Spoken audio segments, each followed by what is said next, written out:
আমাদের সকালে ব্রেকফাস্টে আলুর পরোটাই হবে, ওই জন্য সব কিছু রেডি করে নিয়ে এদিকে আমি পরোটাটা বেলে নিচ্ছি।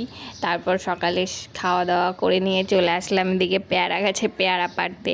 পেয়ারাগুলো সব পাখিতে খেয়ে দিচ্ছে, ওই জন্য আমরাও কয়েকটা পেড়ে নিলাম। পেয়ারাগুলো বেশ বড় বড় হয়েছে, উঁচু গাছে কিন্তু বোঝা যাচ্ছে না, কিন্তু আমরা পেরে দেখলাম বেশ বড় বড় হয়েছে। তারপর তো এদিকে চলে আসলাম তুলসী গাছ বসাতে। আজকে আমাদের বাড়িতে তুলসী গাছ নিয়ে আসা হয়েছিল, ওর জন্য একটুকেও বসিয়ে নিলাম। তারপর তো চলে আসলাম রান্নাঘরে।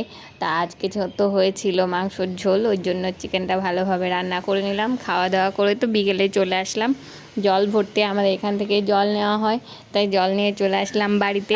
এসে তো ফুল এনার্জি নিয়ে খেলা শুরু হয়ে গেল। আর বিকেলের দিকে নিয়ে আসা হয়েছিল আইসক্রিম। এই গরমে ঠান্ডা ঠান্ডা আইসক্রিম বেশ ভালো লাগলো, শরীর মন দুটোই ঠান্ডা হয়ে গেল।